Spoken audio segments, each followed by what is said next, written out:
너보다 높은 사람을 청했을 경우에 주인이 와서 보고 왜 여기 계십니까? 당연히 자리는 저 밑입니다. 그렇게 할 때 얼마나 부끄러움 당하게 되겠느냐. 그러나 차라리 저 밑에 앉아 있으면 주인이 와서 보고 왜 거기 앉아 계십니까? 올라 앉으십시오 했을 때 많은 사람들 앞에 자랑스럽게 되고 영광이 되지 않겠는가. 그러므로 차라리 끝자리에 가서 앉으면 좋겠다.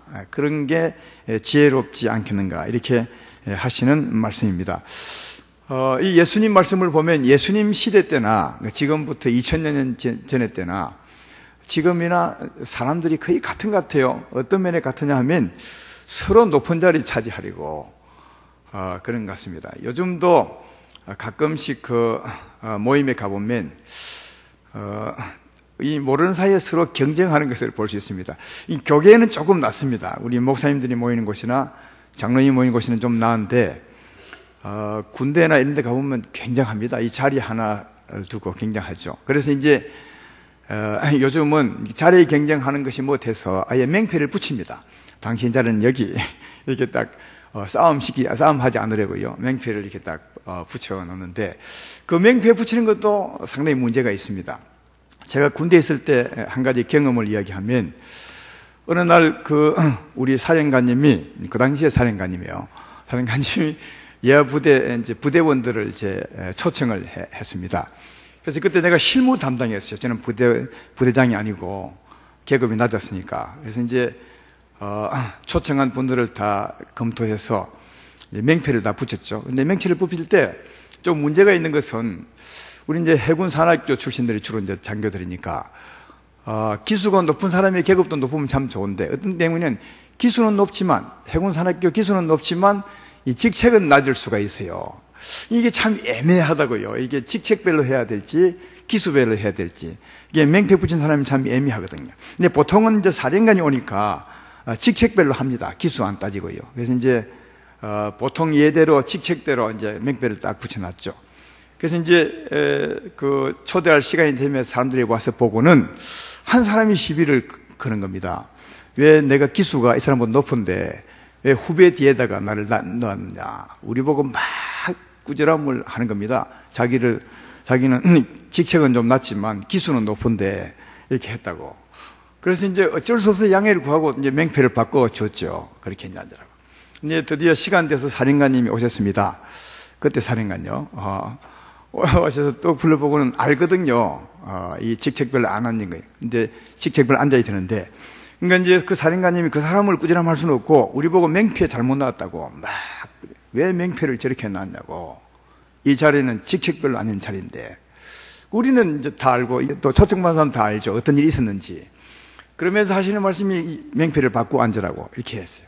그래서 이제 맹패를 받고 앉았습니다. 그때 아까 와서 한했던 그 사람 얼굴을 봤더니 얼굴이 막 그렇게 상기되어서 굉장히 부끄러운 모습으로 자리를 바꾸고 앉는 것을 보았습니다. 그런 경우가 오늘 주님이 하시는 말씀이에요. 그럴 때 차라리 맨 밑에 앉아 있으면, 끝자리에 있으면 얼마나 좋을까. 그런 겁니다. 끝자리에 앉으면 사령관 정화지 보고, 왜 당신은 거기 있느냐? 여 위에 앉아야 되는데, 할 때, 겸손한 그를, 사람들이 존경할 것이고, 또 높일 때, 다른 사람 앞에서 어쩌면 자랑스럽지 되지 않겠는가. 주님이 지금 그 말씀하고 있는 겁니다. 차라리, 혼인잔치에 초청을 받았을 때에, 차라리 끝에 가서 앉아 있으라. 그게 정말 지혜로운 것이다. 그때 나중에 주인이 왔을 때, 우리 하나님이 왔을 때 보고는 너를 높일 때 얼마나 내가 영광스럽게 되겠느냐. 그렇게 말씀하고 있습니다. 이 말씀은 비유라는 것입니다. 아까 7절 후반부에 그들에게 비유로 말씀하여 이르시되, 이 비유라는 말은 이 세상의 혼인잔치에 청함받았던 사람들의 그 자리다툼하는 모습을 보고 천국 혼인잔치의 모습에서 천국 혼인잔치에 청함받았을 때 어떻게 해야 지혜로운가를 설명하는 비유라는 거죠. 여러분, 이 말씀은 우리와 너무 밀집한 관계가 있는 것은 왜 관계가 있냐면 우리는 지금 혼인잔치에 청함받은 사람들이거든요. 예수 믿음으로 이미 천국에 들어왔고 혼인 날짜를 기다리고 있는 혼인잔치에 청함받은 사람들이기 때문에 이 말씀이 우리와 너무 관계가 있는 것이다. 그것입니다. 언젠가는 혼인잔치가 벌어질 것입니다. 여러분, 지금 우리가 예수 믿는 신부들이지만, 예수 믿어서 예수님의 신부들이지만 아직 신부가 혼인잔치 한 것은 아니죠. 여러분, 혼인잔치 한 건 아니죠. 언젠가 혼인잔치 할 것입니다. 그래서 지금은 청함을 받아서 혼인잔치까지 아름다운 신부로 예비되는 기간이죠. 신부가 단장하게 예비되면 그때 이제 혼인잔치가 이루어질 것입니다. 그때까지 우리는 미리 청함을 받은 사람들임을 알 수가 있습니다. 요한계시록 19장 7절로 9절에 그 말씀이 잘 나와 있잖아요. 우리가 즐거워하고 크게 기뻐하며 그의 영광을 돌리세. 어린 양의 혼인 기약이 이르렀고, 여기 어린 양은 예수님이죠. 예수님의 혼인 기약이 이르렀고 그의 아내가 자신을 준비하였으므로 그에게 빛나고 깨끗한 세마포옷을 입도록 허락하였으니 이 세마포옷은 성도들의 옳은 행실이로다 하더라. 천사가 내게 말하기를 기록하라. 어린 양의 혼인잔치에 청함을 받은 자들은 복이 있다. 언젠가 혼인 기약이 올 겁니다. 혼인할 때가 올 것이라는 거죠. 그때까지는 신부들을 지금 아름답게 예비하고 있는 때입니다. 지금 여러분, 우리는 예수님의 신부로 부르심을 받아서 그때까지 이제 예수님 신부에 합당한 사람으로 준비해가는 시간입니다. 그래서 지금은 청함을 받은 때라는 것을 알 수 있습니다. 혼인 기약 때까지. 사랑하는 여러분, 우리는 예수 믿어서 예수의 신부될 자격이 있는 사람으로서 이미 청함을 받은 사람을 믿으시길 바랍니다. 이미 우리는 청함을 받은 사람들입니다. 청함 받은 우리들에게 주님은 뭐라 합니까? 차라리 끝에 가서 앉아라. 차라리 말석에 가서 앉아라. 그렇게 말합니다.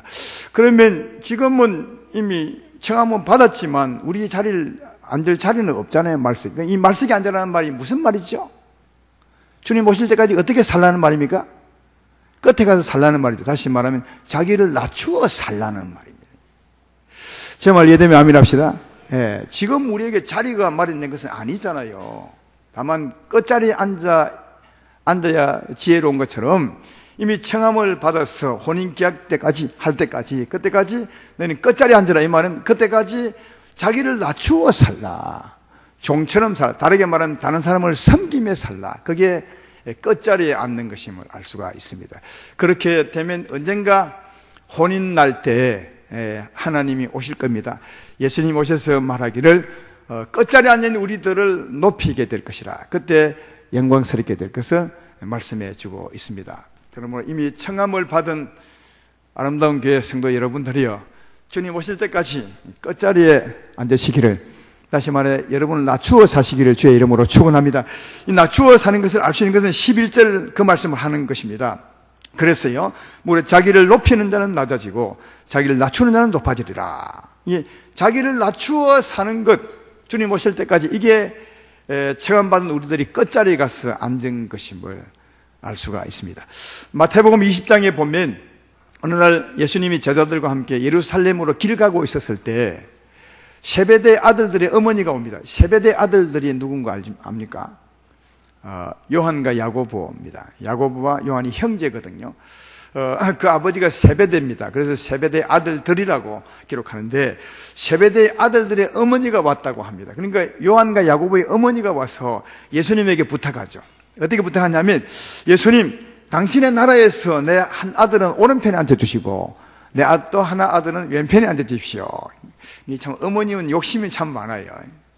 자기 아들 둘이를, 제자들이 12인데 그 중에서 자기 아들 둘만 특별하게 오른편 하나, 영의정, 좌의정으로 앉혀달라고 그렇게 말씀을 했습니다. 그때 주님께서 아마 속으로 웃으셨겠죠. 이렇게 말합니다. 네가 부탁하는 말을 참 모르는구나. 이 자리는 누구 위해서 예비됐더니 하나님이 예비하는 거다. 하나님이 앉힐 것이다. 그렇게 했습니다. 그때 제자들 10명이 막 속으로 화를 냈습니다. 왜냐하면 그 어머니가 특별히 두 사람만 우편에 좌편에 앉게 해달라 한다고, 자기들은 뭐냐고 막 이렇게 시기심으로 열 올리고 있었을 때 예수님이 어떤 사람이 그 자리에 앉게 될 것인가, 높은 자리를 차지하게 될 것인가를 말씀해 주는 말씀이 바로 이어서 하는데요. 이렇게 말합니다. 이방인의 집권자들은 자기의 권세로 혹시 돈을 주고 뇌물을 주면 그 자리에 앉을 수 있다. 오른편 줄 수 있고 왼편도 줄 수 있다. 이방인의 집권자들은, 세상에 그런 사람 많잖아요. 그래서 뇌물이 오가는 것입니다. 돈이 오가는 거죠. 잘 봐달라고 하면 이방인들, 죄인들이니까 그 사람들은 그리 할 수 있지만 하나님 나라는 절대로 그렇지 않다는 거예요. 아무리 뇌물을 많이 줘도 하나님은 뇌물 때문에 오른편 왼편에 앉지 않는다는 겁니다. 예. 하나님 나라는 의로운 나라고 정직한 나라이기 때문에 세상 임금 같지 않다는 거죠. 그러면서 어떤 사람이 높아지게 될 것인가를 그 다음에 말합니다. 마태복음 20장 26절로 28절에 제가 읽어보겠습니다. 너희 중에는 그렇지 않아야 하나니, 너희 중에는 세상 사람처럼 그렇지 않다고 말이에요.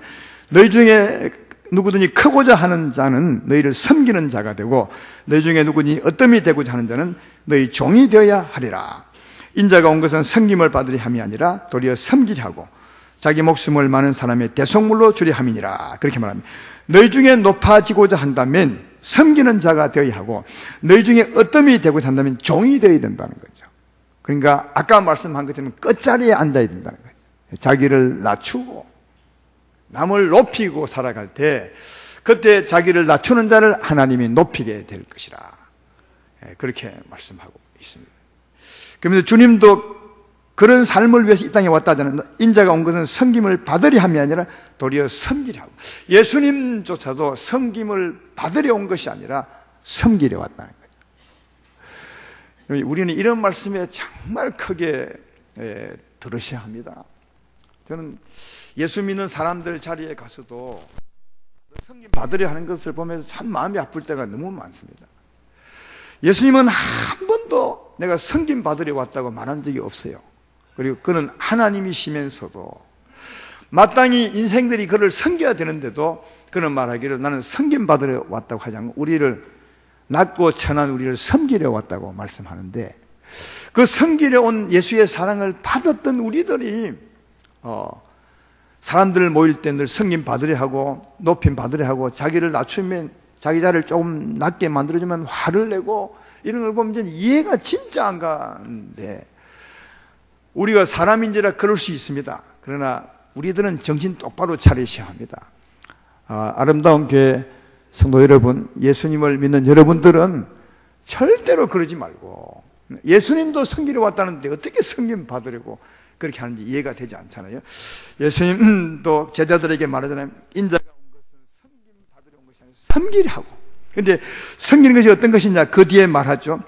내 목숨을 많은 사람의 대속물로 주려고 왔다는 거죠.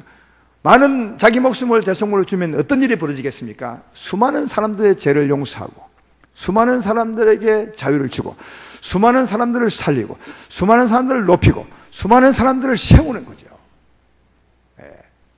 그렇잖아요. 자기 목숨을 대속물로 주면, 다시 말하면 죄의 제물로 드리면 믿는 자마다 죄의 상을 받게 될 것이고, 믿는 자가 영생을 얻게 될 것이고, 땅에 있던 그가 하늘의 사람이 될 것이고,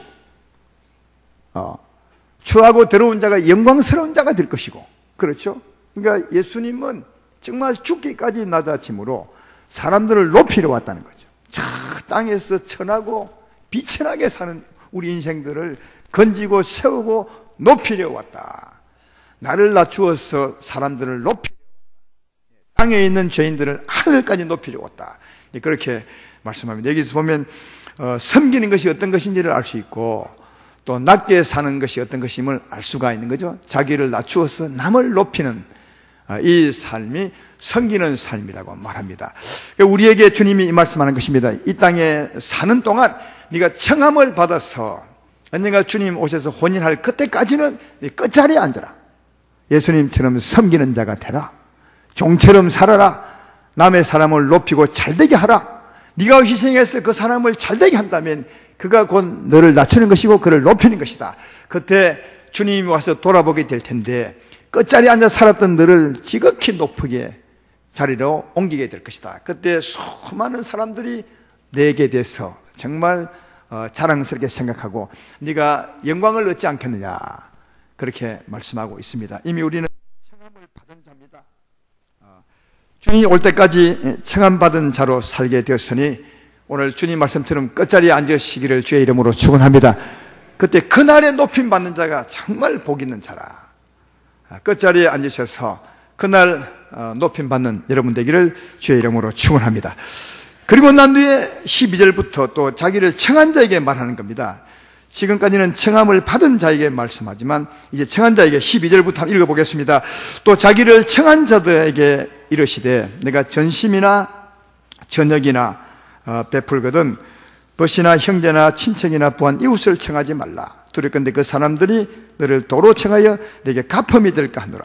잔치를 베풀거든 차라리 가난한 자들과 몸 불편한 자들과 저는 자들과 맹인들을 청하라. 그리하면 그들이 갚을 것이 없으므로 내게 복이 되리니 이는 의인들의 부활시에 내가 갚음을 받겠습니다 하시더라. 그래. 여기 말씀의 핵심은 뭐냐면 네가 사랑하되 네가 전심이나 전력을 베풀되 어떤 사람요 갚음 받을 것을 생각하지 말고 사랑하라 이 말이죠. 그러니까 이 말은 다르게 말하면 네가 사랑을 베풀 때 그 사랑을 도로 갚을 자를 사랑하지 말고 갚을 수 없는 자를 사랑하라 이렇게 말. 그러면요 우리가 사랑을 베풀 때 그가 나를 갚을 건지 안 갚을 건지 어떻게 알죠? 그리고 물어보고 사랑해야 됩니까? 사랑할 때 전화를 걸어서 여보시오 내가 당신을 좀 초청해서 사랑하려 하는데 내 초청받고 다시 나를 초청할 겁니까? 안 할 겁니까? 초청하면 내가 당신 초청 안 할 거고 초청 안 하면 초청할 겁니다. 이래야 됩니까? 그 모르잖아요. 내가 초청했을 때 이 사람이 나를 초청할지 안 할지는 모릅니다. 여기서는 이제 가난한 자, 이 사람들은 초청 안 할 사람이다 하는데 그 중에서 초청하면 어떡할 겁니까? 또 위에서 벗이나 형제나 이 사람들은 너를 초청할 거라 하는데 그 사람 초청 안 하면 또 어떡할 거예요? 그러니까 이건 우리 모르는 겁니다. 모르는 사람 생각하고 우리가 할 수 없는 건 아니에요. 그러니까 이 말씀은 이런 뜻이에요. 네가 사랑을 베풀 때 받을 것을 생각하지 말고 사랑하라는 거예요. 그러니까 순수하게 그냥 그 사람만을 사랑해서 사랑하라. 이렇게 말하는 것을 알 수가 있죠. 근데 이 말은 참 의미가 있는 말씀이에요. 왜냐하면 세상에 이런 사랑 찾아볼 수 없어요. 아무리 사랑이 많은 사람도 세상 사람들, 하나님 믿지 않은 사람들 중에는요 아무리 사랑하는 사람도 꼭 계산하고 사랑하죠. 내가 이렇게 사랑했을 때 제가 이렇게 사랑해 줄 거야. 아니면 내가 이렇게 사랑함으로 제가 이렇게 사랑해 줄 거야. 이런 것을 기대하고 사랑하잖아요. 이게 이제 품앗이 사랑 아닙니까? 우리나라는 품앗이 사랑이 정말 뭐랄까요? 발달이 되어 있다 할까요? 반드시 이제 누가 혼인하거나 좋은 일 있으면 또 어려운 일 있으면 이제 도와줍니다. 왜 도와주느냐? 다음에 어려운 일 있을 때 돈 받기 위해서 도와주죠. 이게 품앗이 사랑인데 이 사랑이 교회까지 들어와가지고 교회도 보면 기억하셔야 돼요. 이런 사랑은 세상 사랑이지 교회 사랑 아니에요. 결혼할 때 가야죠. 어려울 때 가야죠. 그러나 그때 내가 이걸 하면 이분이 나중에 도와줄 거다 생각하지 말고 그냥 하십시오. 사랑해도 주님 보시기에 옳게 해야 되지 않겠어요? 그냥 하시면 참 좋겠어요. 그냥 그 사람이 힘드니까 그 사람이 즐거운 일인 거니까 그냥 사랑하는 게 참 좋다는 거예요. 근데 세상에는 이런 사랑을 찾아볼 수가 없습니다. 언제나 대접을 하는 것은 대접받기 위해서 하죠. 이건 세상 사람들이 하는 건데 이런 사랑은 나를 위한 사랑이라 하는 겁니다. 나를 위한 사랑은 엄밀히 보면 사랑이 아니라 욕심에서 나오는 거거든요. 하나님의 사랑이 아니에요. 하나님의 사랑은 어떤 사랑이십니까? 내 유익을 굳지 않고 이웃의 유익을 굳고 순수하게 그냥 이웃을 사랑합니다. 이웃이 힘드니까 그냥 사랑하는 거예요. 다음 받을 것 계산하고 사랑하는 것이 아니라 이웃을 사랑함으로 사랑하는 거죠. 그러니까 이웃을 위한 이웃이 되는 게 하나님의 참 사랑이에요. 오늘 여기 청한 자에게 주님이 하신 말씀 때 갚을 자를 사랑하지 말고 갚을 수 없는 사람을 사랑하라. 이 말은 하나님의 사랑으로 순수하게 사랑하라. 하나님의 사랑으로 순수하게 사랑하라. 이렇게 말하는 것이 알 수 있습니다. 우리는 이 하나님의 사랑을 가지고 있습니다. 그러므로 도로 받을 것을 생각하지 말고 그냥 이웃을 사랑하는 하나님의 순수한 사랑으로 하나님이 우리를 그렇게 사랑했던 것처럼 그렇게 사랑하사 대속물로 주었던 것처럼 주님이 우리를 사랑하사 그 몸을 버리기까지 사랑하실 때 그때 계산하고 주었습니까? 내가 이 몸을 주면 제가 저 몸을 내게 주리라 하고 한 적은 없어요. 그냥 우리가 죽고 불쌍하니까 긍휼을 베풀어 죽어주신 거, 우리 사랑. 그러니까 이 사랑을 우리가 가졌으니까 오늘 주께서 말하는 이런 사랑은 하나님의 순수한 사랑, 이걸 지극히 높은 사랑이죠. 깨끗한 사랑으로 이웃을 위하여 사랑하시는 여러분 되기를 주의 이름으로 축원합니다. 그 사랑을 주님은 다 기억할 것이라. 그 말이죠. 부활 시에 다 기억하죠. 그리고 이 청한 자들에게 말씀한 이 말씀 중에는 또 그런 의미 외에 또 한 가지 의미가 있습니다. 그런 사랑으로 어떤 자를 사랑하는 것이 더 복이 있는지를 설명하고 있는 겁니다. 어떤 자를 사랑하는 것이 더 복이 있는지를. 자, 한 번 더 읽어보면 12절에는 어떤 자입니까?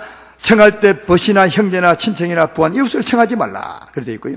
또 13절에는 차라리 가난한 자들과 몸 불편한 자들과 저는 자들과 맹인을 청하라.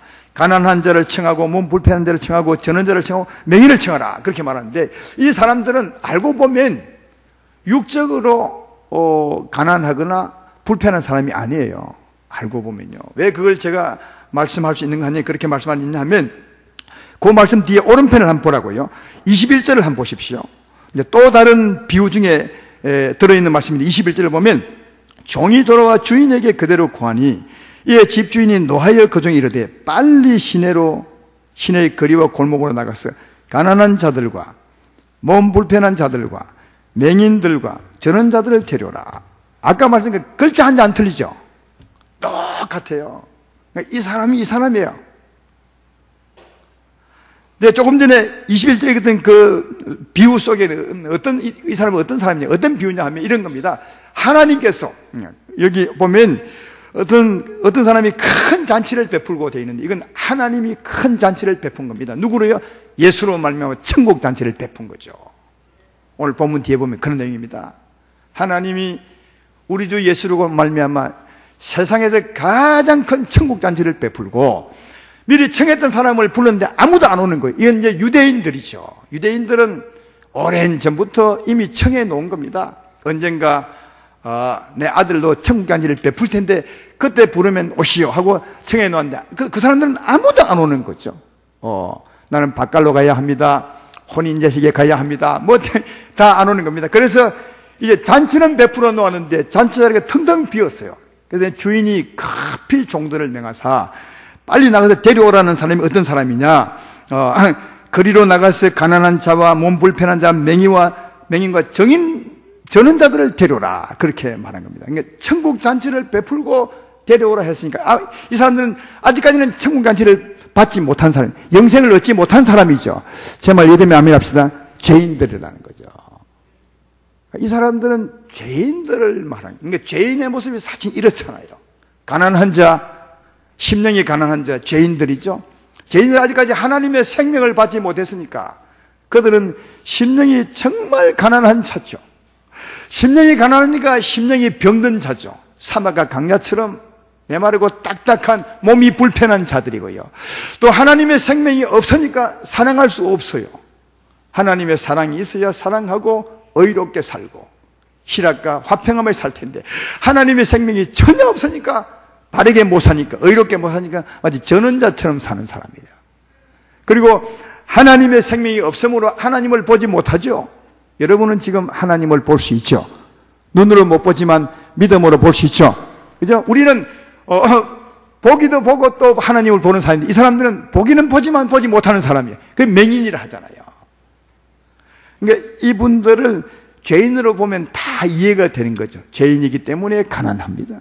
몸이 불편한 자들이고 하나님을 보지 못하는 맹인이고 그들은 불구자, 바르게 살지 못하는 불구자임을 알 수가 있습니다.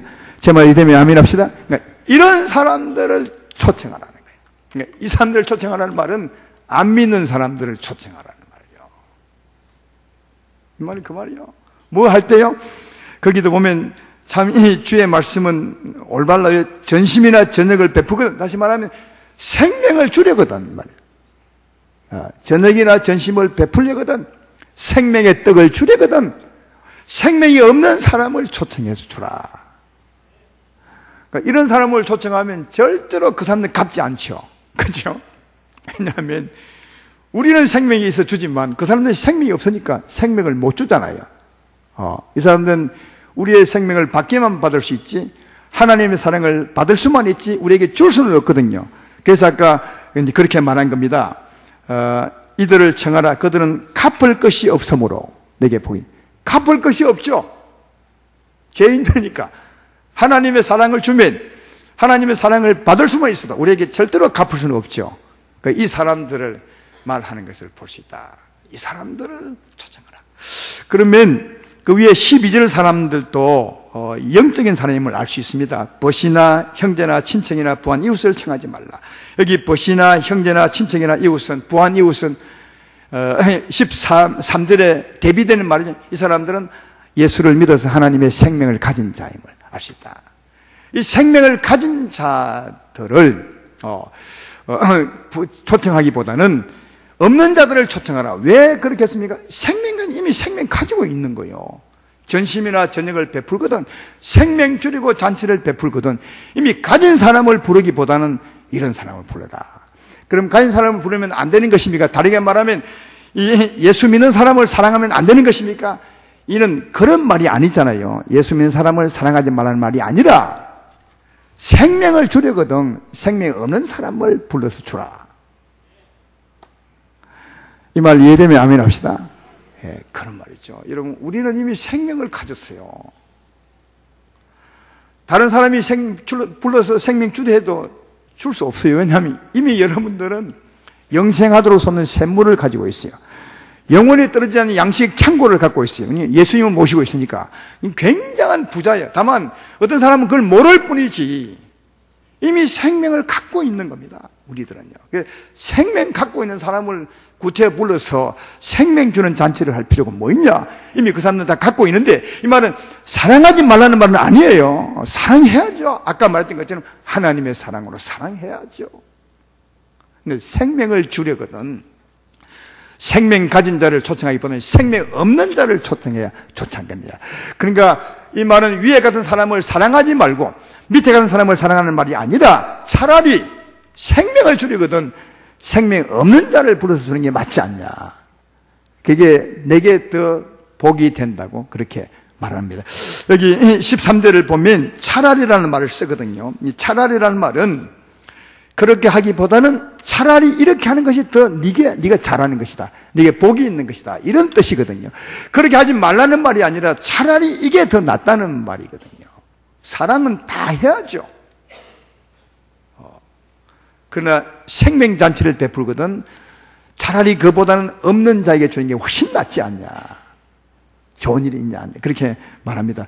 이 차라리는 저 위에 10절의 차라리와도 같은 말입니다. 차라리 이상하네요. 청함받을 때 차라리 가서 끝자리에 앉으라. 이렇게 말하죠. 여러분, 차라리 끝자리에 앉으라. 이 말은 우리가 초청받을 때 끝자리 바로 앞에 앉아도 괜찮아요. 또 초청받을 때 내 자리 찾아 앉아도 괜찮습니다. 그러나 차라리 끝에 앉는 게 좋다는 그 말이거든요.